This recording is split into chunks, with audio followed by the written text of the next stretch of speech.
e existem formas, existem técnicas para você dizer sim para o que você pode e subentendendo que é um não para o que o cliente pediu. O cliente fala, você consegue me entregar o carro em 5 dias? Eu te garanto em 10. Olá, seja muito bem-vindo, bem-vinda ao Revolcast, um podcast da Revolução da Aprendizagem. Meu nome é Richard Uchoa, sou CEO e fundador da Revo. E eu estou aqui com quem que eu tô? Está com... Não sei. Nilson Figueiredo. Pois é, meu sócio, amigo. Mais um episódio. Co-apresentador. É isso aí. Muito animado aqui para mais um episódio do Revolcast, né, Richard? Exatamente. E episódio número... Nem sei. Nem se perdemos a conta, né? Dezenas. É igual a idade, né? Depois dos... não sei quantos anos. Agora o desafio é assim, cada episódio, será que a gente está envelhecendo como um bom vinho ou não, né? Será que está melhorando a cada episódio? É o que a gente está escutando, tem que subir a barra aqui. A cada episódio tem que subir e melhorar ainda mais, né? Isso mesmo. E faltou o seu bom dia, boa tarde, boa noite. Né? Pô, isso aqui tem que demarcar sempre. Exatamente. Bom dia, boa tarde, boa noite, pessoal. Com certeza, a gente tem que estar aqui para mais um episódio do Revolcast e mantendo o ineditismo. Hoje temos um case que eu vou deixar o Richard fazer aí, contar aí a abertura. Vamos começar? Então, Nilson e nosso ouvinte, imagina que você seja contratado pela Ford, né, setor automobilístico, para melhorar o atendimento das concessionárias. Mas te entregam as concessionárias com pior atendimento. As que têm mais reclamações, no Reclame Aqui, e as que têm os maiores desafios de pós-vendas. Agora, como que você faz para criar uma verdadeira transformação? Né? Uma transformação na ponta que vai, de fato, mudar o jogo. Não basta uma simples palestra ou um treinamento convencional. Não, você vai ter que sair da caixa. Hoje, vamos explorar um case de atendimento e pós-vendas bem diferente. Mas eu garanto, você vai tirar bons insights desse episódio. Estamos aqui com o Rogério Quelucci, que é professor, consultor, palestrante e especialista em gente, que foi quem liderou esse projeto na Ford. Rogério, seja muito bem-vindo ao Revolcast.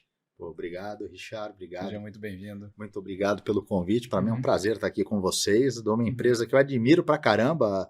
A Revo, nós já temos aí uma relação de alguns anos aí de parceria. Sim. É isso aí. E estar com vocês aqui para bater papo sobre esse assunto, sobre essa história. E vou te dizer que eu gosto de contar história, então acho que vai ser legal esse bate-papo. Muito bom. Vai ser muito bom, né? E a gente já se conhece, como você falou, que você já fez bastante trabalho aqui com a gente na Revo, né? Mas vamos entrar aqui direto no desafio. Desenha uma foto aí do cenário que você encontrou quando a Ford te contratou para esse projeto. Bom, quando isso aconteceu, a Ford ela tinha como fornecedora de treinamentos a consultoria qual eu era parceiro. Eu era um consultor parceiro e a Ford aparece lá para nós contando que ela tinha um grave problema do ponto de vista dela quanto aos números de queixa dos clientes. Clientes que reclamavam principalmente do pós-venda e com menor intensidade, uns índices um pouco melhores também na venda. E eram reclamações tanto no 0800 da Ford, eram reclamações no Reclame Aqui e no próprio Procon. E esses índices eles chegavam aí alguma coisa perto aí de 4,5%, 5%. Eram números significativos comparados com o volume de vendas e de atendimento, tanto da passagem no pós-venda quanto das passagens de vendas. Você deve estar falando o quê? Você falou 200 concessionárias, é isso? Exato, mas esse índice era para um número diminuto de alguns grupos econômicos. Isso não era toda a empresa ou todas as concessionárias. Era esse recorte que ela queria atuar. Né? Exato, eram mais ou menos aí 5 grupos econômicos. Quando a gente fala de grupo econômico, são empresas donas de concessionárias, que variavam de 2 concessionárias a 5 concessionárias. Como se fosse o mundo de uma franquia. Exato. Assim. Óbvio que não é igual, mas é mais ou menos isso. Né? Então vamos imaginar aí que talvez esse problema ele fosse de fato presente em mais ou menos aí 10% das lojas da rede. Então de 200 e tantas concessionárias, umas 20 lojas, umas 20 concessionárias apresentavam esses números aí nessa média, que eram números que incomodavam demais a montadora. Afinal de contas, quando você tem uma empresa que funciona como uma franquia, que é uma concessão, ela está representando. Né? É a mesma coisa quando a gente vai numa rede de fast food e você é mal atendido pelo caixa. Você não sai ali falando mal do nome da pessoa que te atendeu. Você, o João ali, pô, ele é muito ruim, não. Você sai falando mal da marca. Da marca. Né? Então, para a marca, isso era ruim. Porque não importa que são 20 concessionários no universo de 200 e tantas. Tem gente falando mal da gente. Aí ela nos procura. E só uma coisa curiosa é que eles já começam analisando dados e fazendo recorte onde que tem que fazer um treinamento. Exatamente. Esse é um bom insight, porque muitas vezes tu fala, vamos treinar todo mundo. Todo mundo, né? Todo mundo precisa, né? Pega um bom indicador, pega o que está no pior e foque, nesse caso, em 5 grupos econômicos, que talvez você já resolva o problema. E isso foi muito curioso, isso que você destaca, porque nós fizemos esse projeto com esses 5 grupos econômicos, treinando todos os funcionários, e o treinamento, como era um problema de atendimento, era venda e atendimento, né? Que o atendimento está dentro do pacote da venda. Então, a ideia foi colocar desde a recepcionista até o diretor da empresa dentro da sala para falarmos daqueles assuntos. E o que foi interessante, e já vou dar um spoiler aqui do final do projeto, né? O resultado foi tão positivo que todos os demais grupos econômicos pediram o mesmo treinamento. E aí depois propagou, né? Aí a gente acabou treinando quem supostamente não precisava, mas supostamente, porque melhorar todo mundo pode, né? Claro. E o que é mais bacana é quando você deseja melhorar, mesmo quando aquilo ainda não está apertando o teu pescoço, né? Esse é o melhor dos mundos. E esse foi uma realidade naquele frase, momento. Né? Você quer fazer pela dor, né, ou pelo amor? Se você puder fazer quando ainda está tudo bem, é melhor, né? O resultado, você sofre menos, você gasta menos, você não deixa bater o desespero. Sim. E foi isso que aconteceu. Quando as demais empresas que eram concessionárias da marca perceberam os resultados, porque esses resultados são divididos em reuniões da montadora com seus representantes. Eles perceberam valor naquilo e falaram, não, a gente quer também. E aí a gente acabou fazendo um programa global para o Brasil todo. Então foi esse o cenário que nós encontramos. A gente encontrou ali uma demanda, uma necessidade grande para aquele pequeno grupo de concessionárias. E qual era a dor? O que causava o atendimento ser ruim? Tinha alguma coisa específica? Olha, curioso, né? Como toda montadora, a Ford sempre investiu muito em treinamento, em capacitação. Quando a gente fala do motivo de alguém atender mal, a gente pode trazer um monte de justificativas. Desde as pessoais, né? Mas aí a gente traz isolado numa pessoa, por que a pessoa atende mal? Porque talvez ela não esteja num bom dia, ela esteja vivendo uma crise, um problema emocional. O problema de organização, da própria organização, a organização tem às vezes um clima tóxico, tem uma cultura, tem uma questão de cultura, e acho que, Richard, você, como CEO da empresa, você sabe disso, né? Cultura vem de cima para baixo, né? Não adianta eu treinar o time operacional esperando que melhore a cultura da empresa, porque é como o padeiro que espanta a mosca em cima do pão doce, né? Você para de espantar, a mosca pousa de novo, porque é de cima para baixo. Gostei da analogia. Né? Eu dou treinamento para um time que o clima é péssimo, é o padeiro que espanta a mosca, né? Você parou de abanar, a mosca pousa, né? Porque o problema está ali, né? Ele vem de cima. E a origem disso, né, a percepção da gravidade da coisa, era exatamente ouvir dos clientes no índice de satisfação do cliente, que era um mecanismo que a Ford usava, além de medir Reclame Aqui, além de medir Procon, era o 0800 da empresa. E também os questionários de satisfação, em que os clientes declaravam que não voltariam por conta daquilo. Então, o sinal de alerta foi esse, nós estamos perdendo dinheiro. Perfeito. E aí, quando trouxeram para nós, ali como consultoria, nós começamos a analisar e falamos, poxa, mas não falta treinamento. O treinamento eles recebem. Talvez o modelo de treinamento, a maneira de abordar precise mudar um pouco. Sim. E foi esse o desafio que nós tivemos naquele momento. Ou seja, não bastava fazer uma palestra de pós-vendas e falar a importância de atender bem. Você sabe uma coisa que eu aprendi na vida e estudando o ser humano? Há uma diferença muito clara entre eu sei e eu sinto. Interessante. Quando você fala para uma pessoa, você sabe que é importante atender um cliente bem? Muita gente fala, eu sei. Mas você sente. Saber é racional. Logicamente, eu sei que isso mexe no meu trabalho, no meu dinheiro, no meu resultado. Mas eu sinto isso. Você só vai sentir quando afetar questões que mexem com o teu emocional. Sim. Então, eu sei é racional, eu sinto é emocional. Vou fazer uma analogia aqui, por favor, sem crítica alguma. Pessoas que fumam, geralmente ela sabe que fumar faz mal. Não falta informação sobre isso. Mas ela nunca teve um choque emocional. Talvez se um dia, eu espero que isso nunca aconteça com ninguém, mas se um dia o médico disser para ela o seguinte, olha, sabe sua esposa grávida, você não verá o seu filho nascer, porque você continuando a fumar, você não vai ver seu filho crescer. Talvez seja um choque emocional que faça a pessoa sentir que fumar faz mal. A diferença está aí. Então, o problema daqueles colaboradores, a gente entendia que não era falta de eu sei, é falta de eu sinto.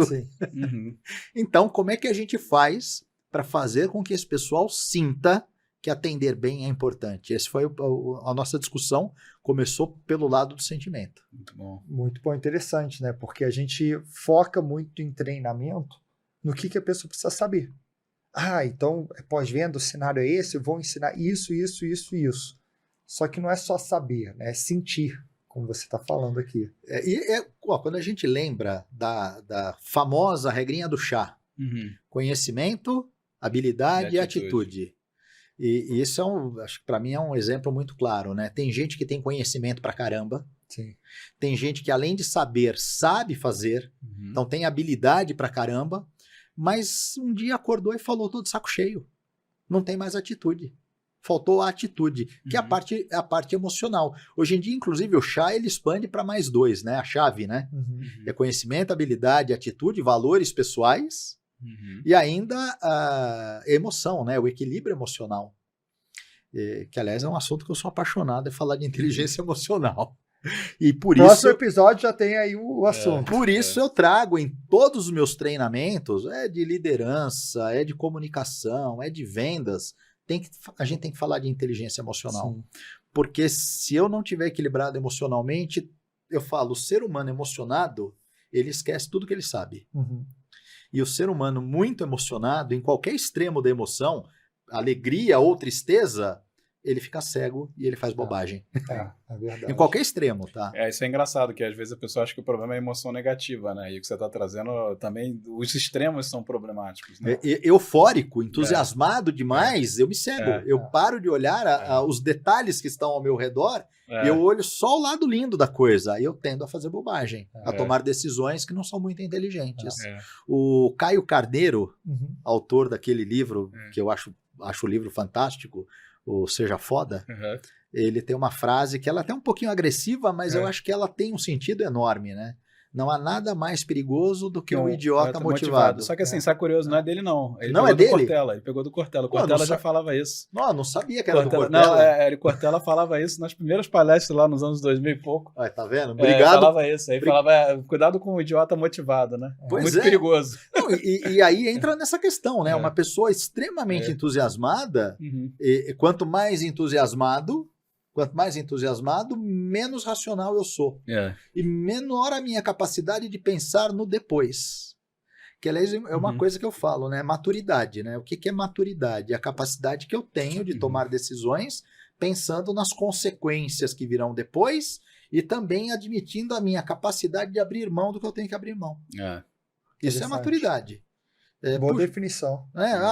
Para emagrecer, maturidade, né? Eu tenho que olhar o meu projeto futuro, daqui a 3 meses eu quero pesar 10 quilos a menos, porque eu quero me sentir bem, malhar, eu quero passear na praia, eu quero namorar, não sei o motivo, né? Lá na frente. O porquê. E agora eu tenho que ter maturidade para renunciar, para olhar, então eu não vou comer o pudim de leite condensado, não vou comer o sorvete, não vou comer a lasanha no final de semana. É maturidade para ter poder de abrir mão. Acabei de descobrir que eu não tenho maturidade para perder peso. Realmente, agora entendi. Agora entendi que faltava maturidade. Maturidade. Por isso o pessoal faz exposto, não tem maturidade. Aí vai comendo alguma coisa. Exatamente. Mas vamos voltar aqui. A gente conseguiu desenhar bem o desafio, né? Problema de atendimento, os grupos econômicos. E eu acho que o pano de fundo aí é não focar no eu sei, mas no que eu sinto. Exato. Como que você fez para focar no eu sinto?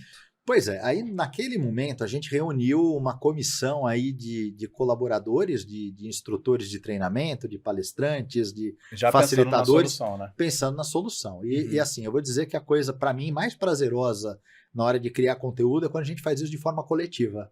Claro. É a história de que 1 mais 1 não dá 2, né? Dá 10, dá 20, porque as ideias começam a surgir. E dentro dessa discussão, a gente tem que acessar estados emocionais. A gente tem que mexer ali com as fibras da pessoa para ela tomar ciência de que quando eu prometo... Porque alguns dos problemas que eram notórios ali eram as promessas que não iam ser cumpridas. E que muitas vezes o próprio atendente ou vendedor sabia que não ia ser. Não, acho que ninguém nunca teve esse problema com vendas e pós-venda. Promessa não cumprida.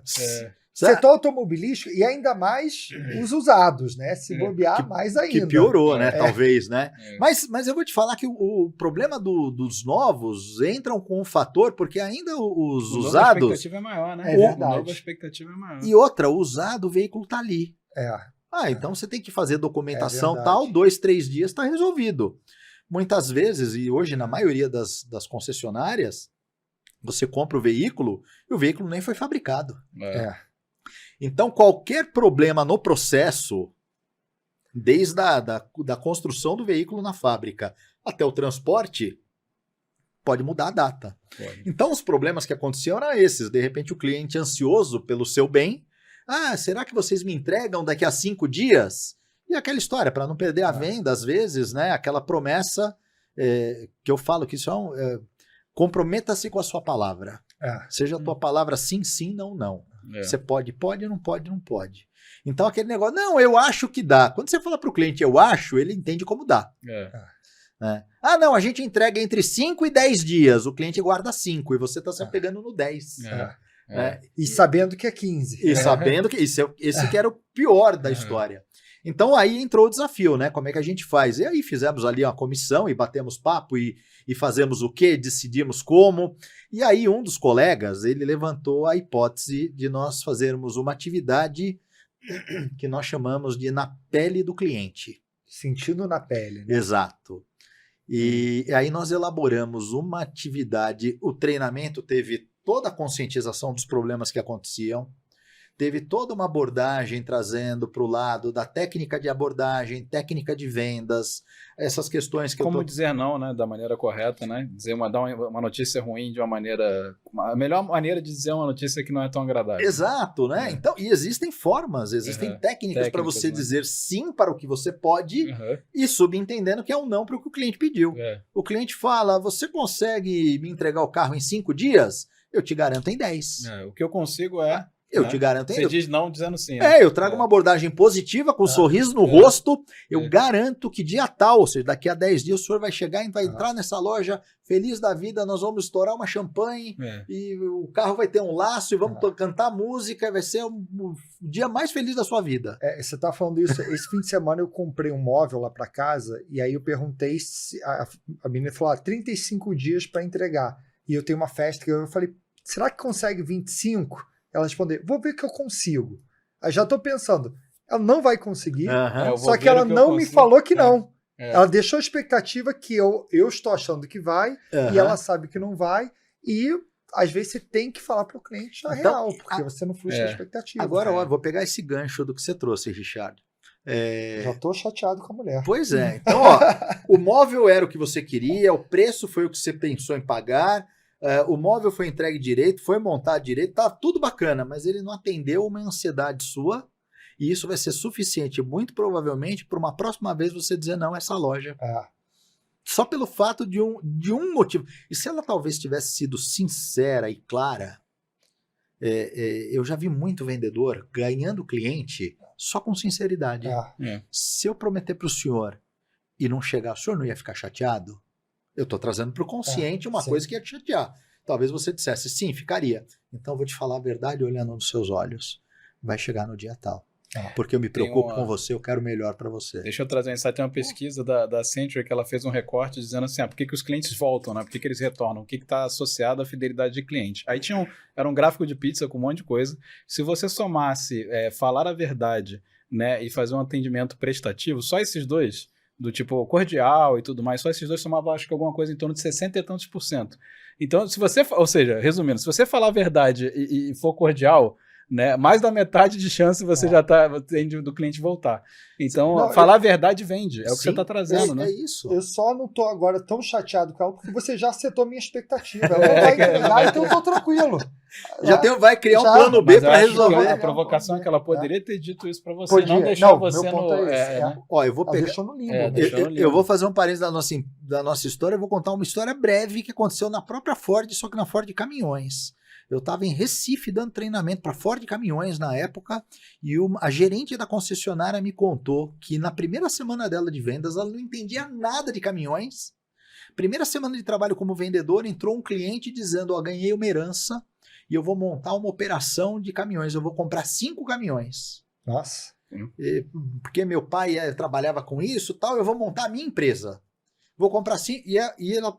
Para quem não sabe, os caminhões eles têm aplicação certa. Uhum. Cada configuração de caminhão serve para um determinado tipo de trabalho. Uhum. Ela pegou todas as informações ali, a distância, a carga, o tipo de transporte, e ela foi para dentro, foi pedir ajuda do gerente. O gerente dela falou, olha, dá um jeito de vender algum caminhão aí, porque nós não temos nenhum que serve para essa aplicação. Ela sabendo da verdade, ouvindo a história do homem, que era uma herança, que quando você compra um caminhão que não serve para aplicação, significa que o custo operacional não vai ser coberto. Você vai ter prejuízo. Você quebra uma empresa vendendo um caminhão errado. E ela contou para mim que ela chegou para o homem e falou, olha, nenhum caminhão nosso serve para o que o senhor vai fazer. Se eu te vender, o senhor vai quebrar. Vai no concorrente, na marca tal, compra deles, que lá eles têm um caminhão, o modelo é esse. Porque ela tinha pego com o gerente dela, qual era o modelo que servia para aquilo. É esse caminhão que serve para você. O homem agradeceu, ficou muito feliz, foi embora. Ela falou, 1 ano depois o cara volta dizendo, eu voltei aqui em gratidão, minha empresa cresceu, comprei os 5 caminhões, deu tudo certo, prosperei, eu estou agora começando, agora eu entendo do mercado e eu já sei qual caminhão seu eu preciso. Eu vou comprar a partir de agora só caminhão com você, porque foi você que salvou meu negócio. Olha. E ela, naquele momento, já era gerente, ela falou, até hoje é meu cliente. Porque eu falei a verdade, eu ajudei ele. Para mim é um exemplo assim extraordinário. Ela consegue sair do... tem um dilema moral aí, ético, e ela falar a verdade e depois isso retorna para ela, né? Eu não tenho dúvida que isso é o melhor caminho, né? Bom, agora vamos voltar aqui sobre como fazer as pessoas sentirem na pele. Naquele grupo discutindo, um dos nossos colegas trouxe a seguinte ideia: e se a gente criar uma atividade vivencial, tipo sabe esses experimentos sociais? Se a gente criar um experimento social com eles, em que faça com que eles vivenciem o mesmo problema que o cliente vivencia, fazendo com que até o final do curso, e que esse experimento permeie todo o dia de 8 horas ali de curso, que eram cursos presenciais, que ele vivencie aquilo durante todo o dia, e no final do dia ele sinta a mesma dor que o cliente dele sente. Será que isso vai fazer ele sair do eu sei para o eu sinto? Tô curioso para saber como agora. Pois é, aí nós entramos. O que nós elaboramos? Eita. E eu vou contar como que era no dia para a gente entender. Nós desenhamos aquele projeto e o treinamento começava de fato dizendo que aquilo era um treinamento de atendimento a clientes e trazendo a consciência. Olha, o nosso problema é, para esses grupos econômicos, nós temos muitas reclamações no 0800, no Reclame Aqui, no Procon, e nosso índice de rejeição do cliente é de 4% a 5%. São índices altos e é dinheiro que a gente está perdendo. A gente fazia toda a apresentação, introdução do curso, e aí a gente começava com um slide com uma capa de um livro, e eu lembro até hoje do nome do livro, olha só que nome infame, O Pulo do Gato.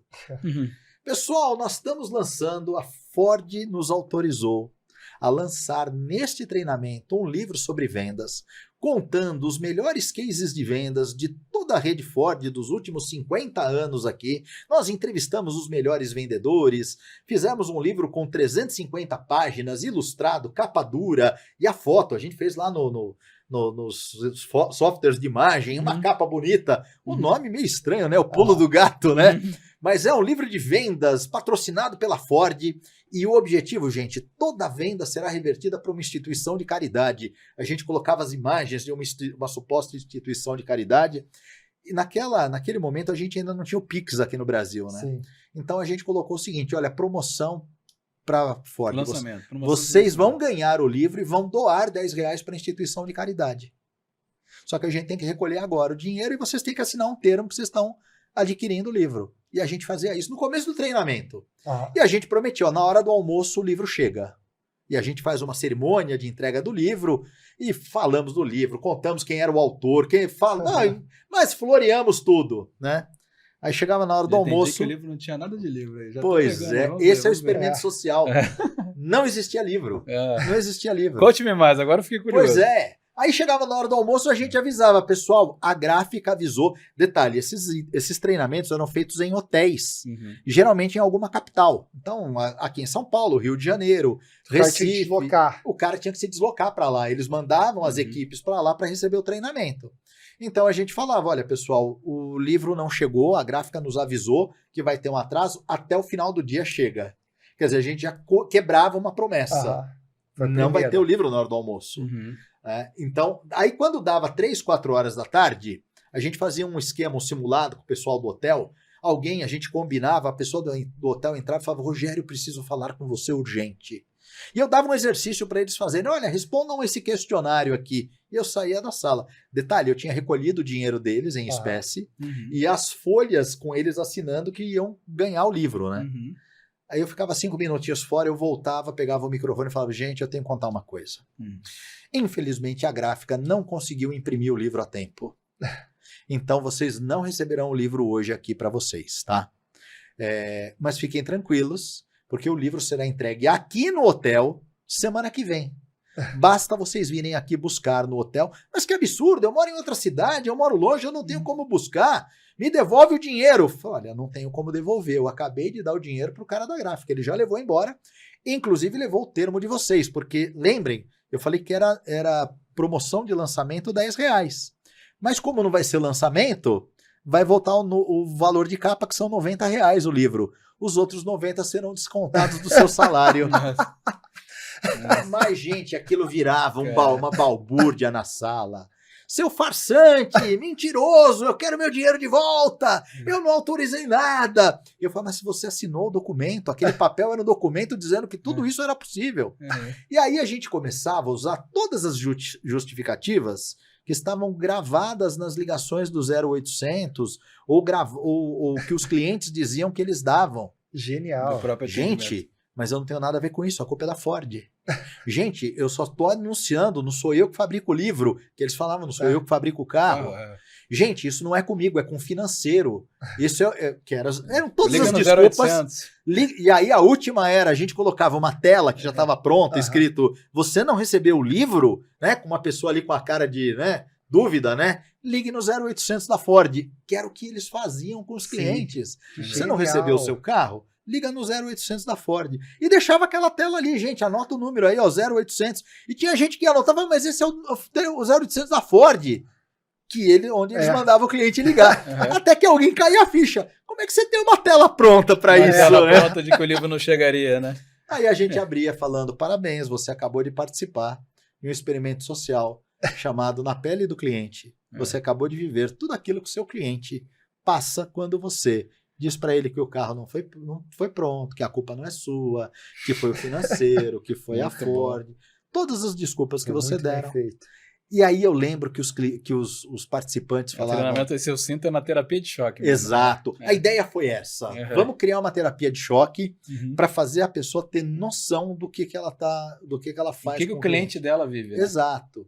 E eu lembro que, assim, além dos depoimentos ali, das pessoas... Teve muita gente dizendo, obrigado, eu precisava disso. Teve gente dizendo, eu precisava disso. Para entender o que eu estou fazendo com as pessoas. A pessoa não cai a ficha enquanto o que você falou. Eu sinto e não eu sei. E o que foi bacana é que o resultado foi tão significativo, invertendo os números dessas concessionárias, fazendo com que os índices de atendimento melhorassem numa questão de um mês para o outro, que o resto da rede pediu o mesmo treinamento. Muito bom. Aqueles que não precisavam, que não tinham números ruins, falaram, não, mas a gente pode melhorar. E nós estamos sabendo desse treinamento a rede acabou pedindo Muito bom. o mesmo Eu treinamento acho que dos assim, eu demais. percebo que acho que a grande sacada é você estar entregando o conteúdo, conscientização no treinamento, então tem conteúdo ali sendo repassado, mas tem essa cereja do bolo aí que ninguém sabia, que é a terapia de choque, aí quando o pessoal cai a ficha, fala, caramba, agora eu entendi.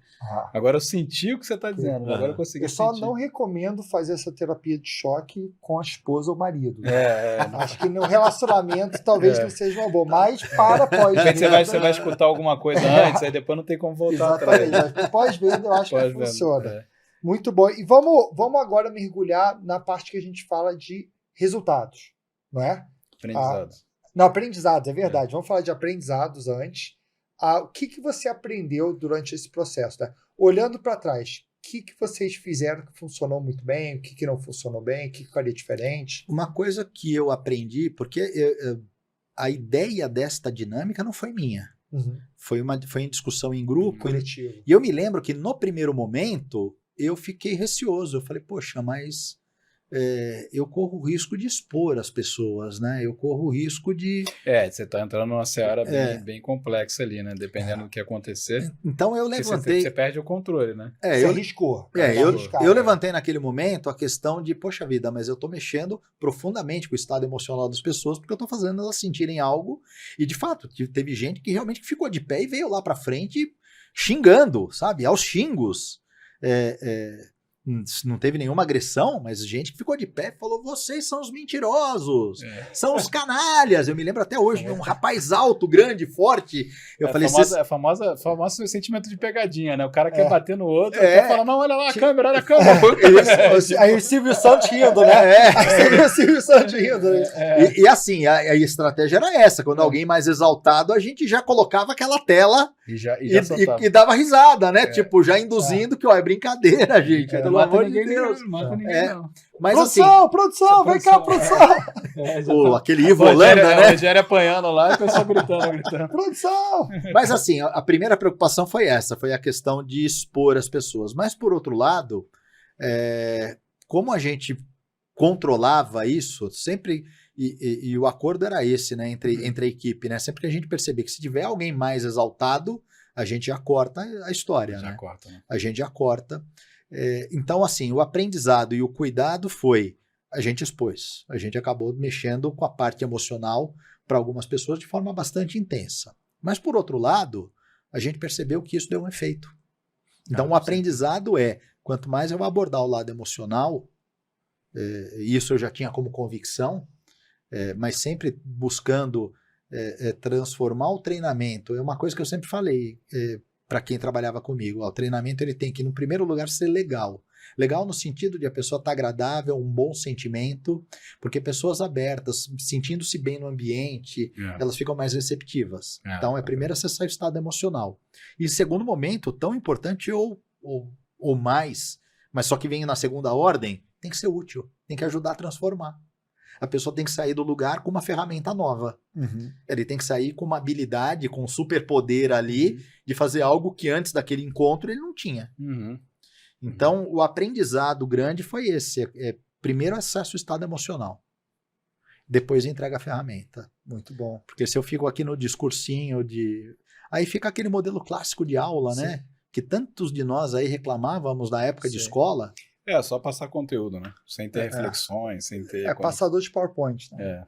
Slide de PowerPoint. Eu dou aula em universidades também, né? E eu faço das minhas aulas em universidade grandes debates assim, tem que ser vivo. Tem que estar todo mundo dentro da aula. Você pega até as metodologias que a Revo usa, né? Tem metodologia nossa e metodologia que a gente se apoia, é muito baseado nisso, só que olhando pro digital, né? Porque pro digital ainda é um pouco mais pequeno presencial. Você tem essa coisa, você tem a proximidade, você pode fazer esse tipo de coisa, né? No digital não tem esse controle.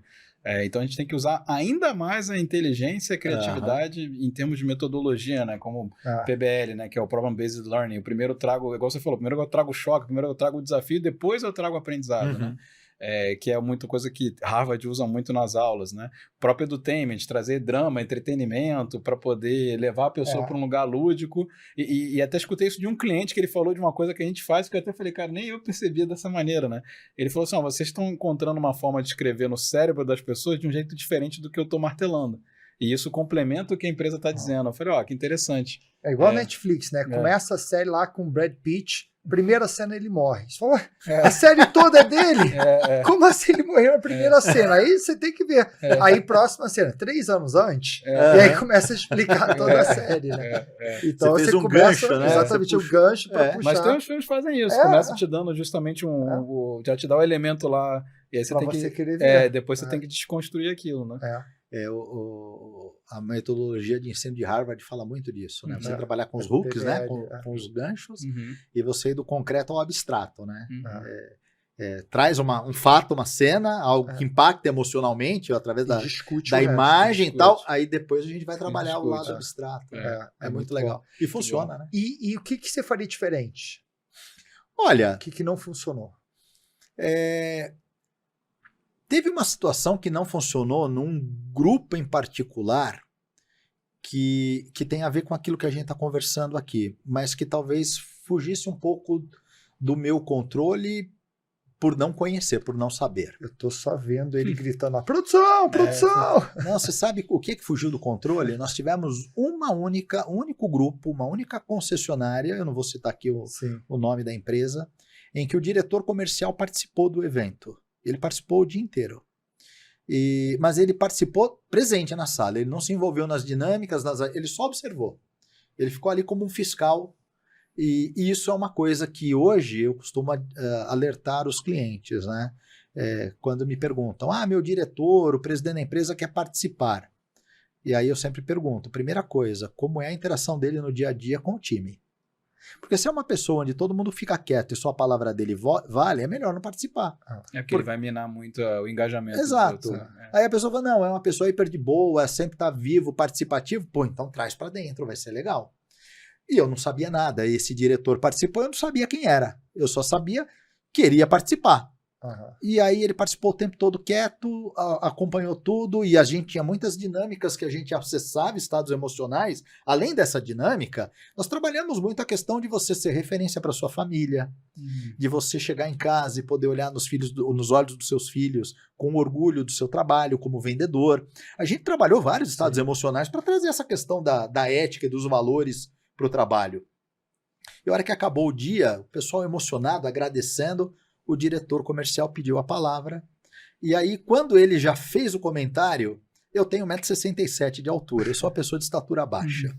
Ele era mais baixo do que eu, mas ele olhou para mim, pegou o microfone e falou, interessante o que esse baixinho falou durante o dia inteiro. Ó, se você chama uma pessoa de baixinho durante um dia inteiro, ele já começou desqualificando, né? E sendo mais baixo. Sendo mais baixo do que eu, sendo mais baixo do que eu. E ele, interessante o que o baixinho falou aí, né? Eu falei, pronto, lá vem a bordoada. E ele virou para os demais e falou, olha, tudo muito bonito, tudo muito interessante. Isso foi num treinamento num sábado. Ele falou, segunda-feira, vocês todos na loja. Ou vocês vendem, custe o que custar, ou tá todo mundo na rua. Vocês decidem, vocês ouvem o baixinho ou ouvem a mim.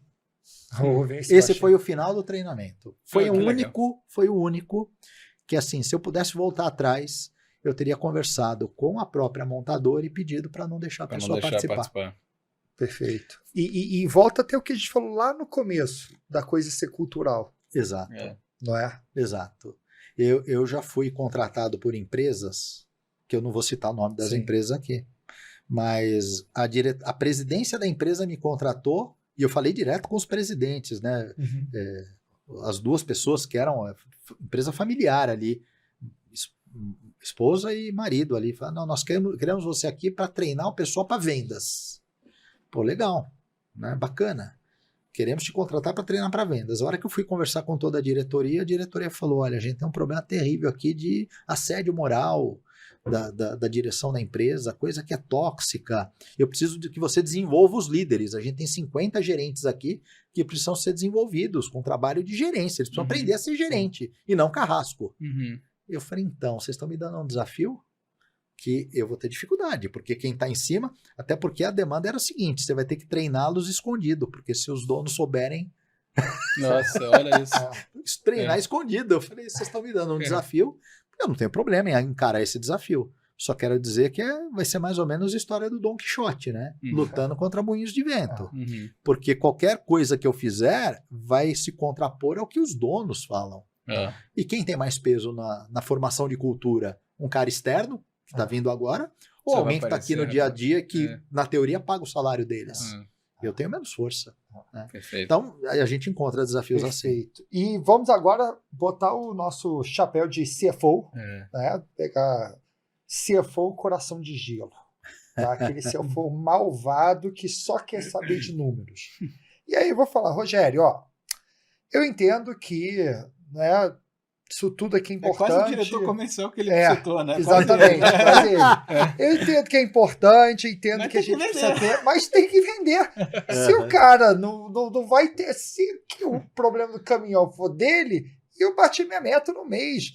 E seguinte, ó, o presidente da empresa já falou, se bater meta, o bônus esse ano é alto. Então, cara, não vai atrapalhar o meu vendedor de bater meta, né? Tudo isso que ele tá falando é bonitinho, legal, mas tem que bater meta. O que você fala para esse CFO? Você sabe que neste trabalho nós nos escoramos em números. Gostei. Nós pegamos uma pesquisa que naquela época tinha sido feita por uma consultoria chamada Bain & Company. Sim. Essa consultoria, embora não fosse específica do setor automotivo, ela trazia os seguintes números. Ela fazia estratificado por atendimento e solução de problema. Então ela trazia para cada 100 clientes que foram atendidos e mal atendidos e não gostaram e não reclamaram, tiveram problema na compra, no processo de compra e atendimento. Se nada foi feito, eles não falaram nada, 95% vai embora e nunca mais volta. Era alguma coisa assim. Se cada 100 clientes que foram mal atendidos, mas que reclamaram, e a reclamação foi resolvida, mesmo que mais ou menos, tinha lá um número que 67% voltava e 35% não voltava. Então nós supomos o seguinte, nós pegamos os números das passagens de venda e pós-venda da montadora do ano anterior.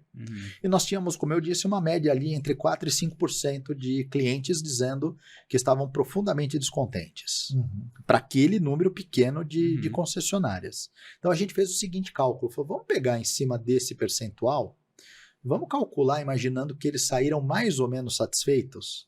Então significa que 67% volta, 33% não volta mais. Vamos trabalhar em cima desse número? Aí a gente calculou para eles. Nós pegamos todos os atendimentos do ano anterior da montadora e o ticket médio daqueles atendimentos. E a gente foi calculando conforme o índice de satisfação. Então, a gente está imaginando aqui que daqueles, vamos extrapolar um número aí de 100 mil clientes, tá? Durante um ano. E desses 100 mil clientes, 5% estavam muito insatisfeitos. A gente encontrou ali um número de 100 mil, a gente encontrou 5 mil, né? 5 mil clientes 5 mil clientes. Aí a gente falou, vamos pegar esse número, vamos imaginar que desses 5 mil, tem ali 67% volta, né? Mas tem 33% que não volta. A gente pegou 33% de 5 mil. Deu lá... 1.000 e alguma coisa, 1.300, 1.400 clientes. Aí a gente pegou o ticket médio e calculamos o ticket médio desses clientes. E a gente encontrou um número assim na casa de 1 milhão, tipo 20 milhões, 25 milhões, alguma coisa assim. E aí a gente falou, olha, isso hoje é o que a empresa está perdendo por atender mal. É certeza que esse percentual de cliente e esse dinheiro não entra de novo ano que vem. E aí a gente pediu para... pegou na veia, hein? A hora que você mostra, olha... veia do CFO. A gente está trabalhando o quê? Para reter pelo menos uma parte disso. Vai ter cliente que realmente vai embora por N motivos. Porque gostou do outro produto, porque não se sentiu encantado. Mas esses aqui que estão desencantados, que estão profundamente, a gente vai buscar resgatá-los. Porque ano que vem, tudo isso vai se repetir. Mas se a gente conseguir resolver o problema do mau atendimento, esse recorte aqui dos insatisfeitos não se repete. A gente minimiza... Quanto dinheiro que sobra? Aí nós fizemos o cálculo durante o treinamento. Porque era para trazer tanto o lado emocional quanto o racional. Se a gente consegue equilibrar os dois lados, eu dou justificativas boas. Né? Então, Rogério, voltando aqui como CFO, eu tenho um grupo lá em interior de São Paulo que eu quero que você visite semana que vem. Porque pra melhorar realmente... o número. Já comprei a ideia. Você tem disponibilidade? Mas, Rogério, tem uma parte da tua fala que eu queria destacar, principalmente para o pessoal que é o nosso ouvinte aqui do todo o Revocast, que a gente sempre faz esse exercício a todo episódio, justificar e tudo mais. E olha que curioso, existe, né, o pessoal fala, quando é vendas é fácil porque eu consigo justificar o projeto apontando melhoria nas vendas, mas aqui você está falando de atendimento e pós-venda. E aí, eu não sei se vocês perceberam, ele conseguiu associar isso a vendas também. Né? E aí eu acho que o insight que fica aqui para o pessoal é muito assim, não fica tão preso que só vendas eu consigo justificar um número financeiro. Você acabou de fazer uma inferência maravilhosa, né? Que você leva ali falando, são tantos clientes que não voltam, que estão insatisfeitos, isso representa ticket médio de tanto, então você conseguiu chegar num valor financeiro, por mais que seja um treinamento de atendimento. Então acho que quem não pegou, volta um pouquinho no que o Rogério falou. E certamente aqui tem um aprendizado para a gente falar de ROI, mesmo não sendo um treinamento estritamente de vendas, né? Eu vou trazer até um outro número, que o número que eu vou te trazer, ele não está atualizado, porque é difícil você conseguir isso das montadoras, né? Mas eu vou trazer um número médio. Como que pós-venda é importante, né? A gente costuma falar que o pós-venda faz a próxima venda. Porque se você tiver uma experiência ruim de pós-venda, você tem certeza que você não volta. Esse é o exemplo do caminhão, né? Você tem certeza que você não volta. E se você der um bom atendimento, você tem a possibilidade de voltar. A gente fala que a primeira venda é fruto do branding, do marketing, da marca, que fez a primeira venda, né? A revenda, aí já... A segunda venda é o vendedor. A segunda venda é o processo do pós, né? Inclusive eu dou aula de pós-venda na FIA. Eu dou aula de pós-venda na FIA exatamente por isso. Mas olha que coisa interessante. Quando você compra um carro zero, você tem ali as revisões de 1 ano ou 10 mil quilômetros, 2 anos, 3 anos. Eu me lembro que há alguns anos o índice médio do mercado brasileiro era a revisão de 1 ano, menos de 80% das pessoas levam para fazer na concessionária.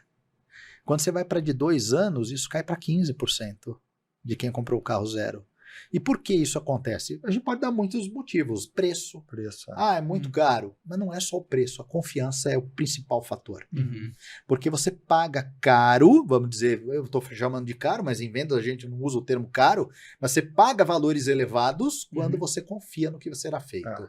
Você não discute preço quando você tem confiança. Eu, por exemplo, tenho um mecânico que mexe na minha moto. Quando ele me fala, tem que pagar tanto para consertar a moto, eu não saio pichinchando com ele, porque é de minha extrema confiança. Eu confio no que ele está falando. Sim. Agora, quando tem alguém que eu não confio, como já aconteceu, de eu levar o meu carro com poucos meses de uso numa concessionária, levei lá, a pessoa falou, deu problema na suspensão, tem que trocar, não está na garantia. Eu falei, peraí, eu saí de lá, levei num mecânico de confiança do meu pai, o mecânico olhou e falou, desencaixou uma peça. Prendeu a peça. Ele falou, só estava solto o parafuso aqui. Quanto que é? Não é nada. Não me cobrou nada. O outro queria me cobrar, sei lá, 5 mil, uma peça que não estava na garantia. Então, isso é confiança. Perfeito. Então, por que as pessoas têm resistência a voltar, às vezes, num pós-venda de uma concessionária ou de qualquer serviço? Porque não tem o sentimento envolvido de confiança. E confiança Perfeito. É sentimento. Outro insight aí. Muito bom, muito bom. E, Rogério, vamos para aquela pergunta que a gente faz todo episódio. Para você, o que significa a revolução da aprendizagem? Revolução da aprendizagem, do aprendizado, principalmente do ponto de vista de quem passa ou quem tenta transformar, é que você não é dono da verdade. A construção do conhecimento, ela só se dá quando eu passo a respeitar a história do outro. Se eu chego num lugar falando, olha, eu vim te dar uma aula, para mim já acabou a aula. Agora, quando eu busco fazer isso em todos os meus encontros, nós viemos aqui construir juntos conhecimento. Porque vocês que estão sentados aí, com certeza sabem mais do que eu vou ficar de pé. Então eu vou me limitar ao papel de organizar a informação. Legal. Então eu vou ser um gestor do caminho que a gente vai construir. E é claro, talvez surja uma ou outra ideia nova que eu traga aqui, mas eu tenho certeza que a maior parte do conhecimento já está dentro de você. A gente só precisa organizá-lo. Normalmente, quando eu trago essa abordagem, e eu aprendi isso com 30 anos, dando treinamentos e ajudando a desenvolver pessoas, a pessoa se abre e ela coloca o potencial dela para fora, e ela quer participar, porque ela se sente parte ativa da construção. Eu concordo. Eu não estou aqui sentado para ficar ouvindo um cara que eu nunca vi na vida, querer me dizer o que eu devo fazer. E olha que curioso, Rogério, é tão verdade isso, e eu estou empolgado aqui com a tua fala, porque a gente também, até em soluções digitais, a gente tem que tomar esse cuidado, né? Mesmo sendo assíncrono. Né? A gente já pegou casos aqui, né, onde a gente treinar o time de marketing de uma grande consultoria que é famosa, tipo, a número 1 do marketing, tem que treinar eles. Se eu chego lá falando assim, vocês não... Tipo, não é isso, né? Mas querendo dizer assim, você não tem esse conhecimento, eu detenho conhecimento, o curso é esse, aprenda isso, a pessoa já se fecha, né? Bloqueia, né? Então tem que ir por um caminho respeitando a história, sabendo que eles são os melhores naquilo que eles fazem. Vocês sabem isso melhor do que a gente, né? E aí a gente parte por uma ideia diferente de co-construção, né? A gente aplicou... método socrático, né? Maêutico, que é justamente extrair o conhecimento da ponta. Você não é o dono do conhecimento. Mais importante que você dar resposta é fazer perguntas, né? Faz pergunta que o cara tem a resposta dentro dele, né? Muito bom, muito bom. E, Rogério, vamos agora, chegando aqui no finalzinho, queria que você falasse quem é o Rogério, tanto dentro quanto fora do LinkedIn. Tá. O Rogério é um cara imperfeito, que está numa que não é dono da verdade. Não sou dono da verdade, que busca o tempo todo aprender, e eu sou um cara abençoado, porque eu tenho o prazer de conviver com 3 pessoas que me ensinam todo dia demais. Eu sou casado eu respeitando as relações de todos aqui, né? Mas eu sou casado com a pessoa, do meu ponto de vista, que é o melhor ser humano que eu conheço, que é a minha esposa. Então eu sou marido da Lívia, e sou pai do Enzo e do Giovanni, que são gêmeos, que todo dia me ensinam demais. Qual a idade? 16 anos. 16. Então são 2 caras que me ensinam demais. Então o Rogério é um cara que está em processo de construção, que está aprendendo todo dia. Sou apaixonado por aprender. Eu até faço brincadeira dizendo, né? Tem tanta gente que fala que se ganhasse na Mega Sena, ia viajar. Se eu ganhasse na Mega Sena, eu ia comprar uma biblioteca, ia me enfiar dentro da biblioteca e estudar pra caramba, mais do que eu já estudo. E eu posso dizer que eu sou uma pessoa que eu gosto de gente. Eu gosto de gente. Eu gosto de ver gente bem. Por isso que eu me intitulo, apesar de ser formado em marketing, dar aula de vendas, de comunicação, de inteligência emocional, quando me perguntam o que você é, qual a sua especialidade? Sou especialista em gente, porque eu gosto de gente. Então é isso, esse é o Rogério. E só para o pessoal que está aqui ouvindo também, dentro do LinkedIn, que é o Rogério, fala um pouco sobre o que você faz. Pois é, eu sou um consultor empresarial, focado no desenvolvimento educacional, focado em formação de gente. Eu trabalho como mentor para executivos e trabalho também sendo contratado para empresas para ajudar executivos e empresários também a se desenvolverem. Eu sou professor universitário, eu dou aula em cursos de pós-graduação, dou aula na FIA, no IBMEC, na PUC, no IBE de Campinas, desses assuntos que a gente está conversando aqui. Inclusive. Oi? Eu fiz pós no IBE em Campinas. Então, eu dou aula lá, dou aula de soft skills, inteligência emocional, coaching e mentoring. Legal. Eu já fiz tem um tempinho, não vou falar não que não entrega a idade, talvez a gente não bateu, eu queria ter tido aí uma aula sua. Pois é, acabei faz 2 semanas de dar aula para o pessoal do IBE. Legal. No LinkedIn eu apareço lá, eu tenho uma empresa de treinamentos chamada High Mind Treinamentos, e o nome quando veio é porque significa mente elevada, espírito elevado, mas hoje eu trabalho muito mais o meu nome, a minha marca, Rogério Quelucci, do que propriamente a empresa, porque eu faço muita parceria com grandes empresas, como a própria Revo. Eu faço parceria com grandes empresas que são players de referência no mercado de treinamentos. E o Rogério já fez parte de várias entregas nossas, né? Até para o nosso time. Para o nosso time interno e para clientes nossos, né? Então a gente faz uma parte ali no digital, aí precisa dar aquela palestra, aquele workshop lá, e o Rogério entra aí com esses momentos. Para ajudar o pessoal a sentir. Sentir, saber. Exatamente. Muito bom. E Rogério, e se alguém quiser entrar em contato com você, qual o melhor meio? LinkedIn? Olha, eu tenho meu site, né, que é Rogério Quelucci, é o meu nome, rogerioquelucci.com.br. Tem no LinkedIn, e no meu Instagram, inclusive, está aberto ali para me mandar mensagem, para acessar meu WhatsApp. Então, meu Instagram também é Rogério Quelucci. Tem um canal no YouTube onde eu tinha um programa de rádio. Olha! No meu programa de rádio chamava-se Ressignificando a Vida. Eu falava sobre reprogramação mental, para você levar a vida com um pouco mais de leveza. Então no meu YouTube vocês encontram ali os episódios. Faz 6 meses que eu parei com o programa, que não estava dando para conciliar as coisas. Que Então, legal. me encontram, é fácil de me encontrar. Que legal, muito bom, muito bom. Rogério, quero agradecer aqui a sua participação. Eu Acho também, que obrigado. tem Obrigado vários mesmo, insights aqui. Eu já estou me sentindo diferente. Legal. Então, obrigado mais uma vez. Muito obrigado, Rogério. Agradeço também. Anotei vários insights aqui e acho que tem um toque legal aqui, esse mistério que foi a terapia de choque que ele contou. Achei maravilhoso aí colocar o pessoal na pele do cliente, né? Pois é, né? Foi desafiador, mas foi muito bacana e os resultados valeram a pena. Eu quero agradecer o convite que vocês me fizeram, agradecer a Vanessa da Revo, que me convidou para vir aqui também, e estou à disposição. Quando me chamar, eu venho outras vezes. Tá bom? Combinado. Nilson, e aí? Aprendeu ou sentiu? Nossa, os dois, né?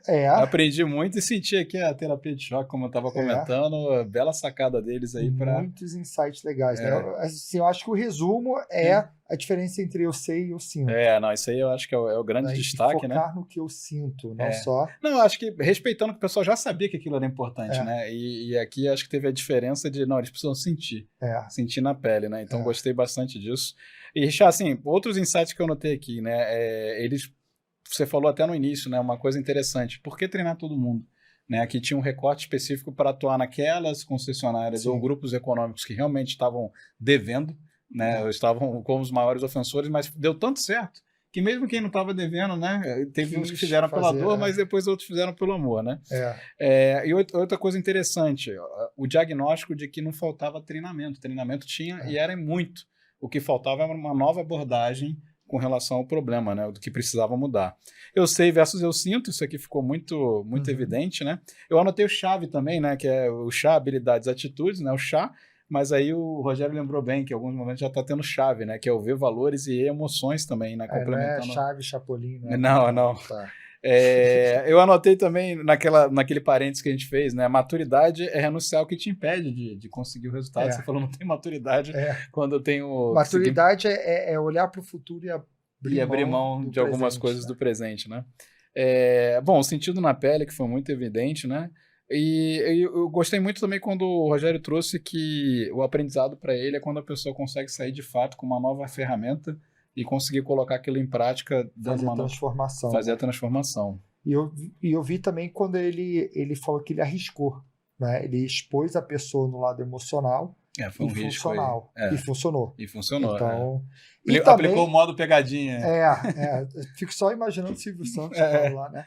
E também o Roy, né? Ele deu um nocaute aí. Não, aqui foi uma grande aula de Roy, porque eu volto a falar, né? O pessoal, quando fala de treinamento de vendas, fala, Roy é fácil quando é treinamento de vendas. Aqui tem um exemplo de um não treinamento de vendas com uma inferência muito legal de Roy aqui, de como influenciar no financeiro da empresa. Eu gostei a resposta lá da Revolução da Aprendizagem, que o professor gestor que faz a gestão do caminho do conhecimento. Né? Construir o caminho, né? Construir o caminho, o conhecimento está pronto. Muito bom, muito bom. E Nilson, e como que as pessoas acham você? Vamos lá, eu tô nas redes sociais aí, no LinkedIn como Nilson Figueiredo e no Instagram com @Nil_Figueiredo. Pode mandar mensagem lá que a gente troca experiência. E se quiser também pode me seguir, @RichardoShow em todas as redes. E também não deixe de seguir a Revo, que é Você tá no RevoCast, tem que seguir a Revo, né? @SomosRevo. Exatamente. E o nosso próximo episódio?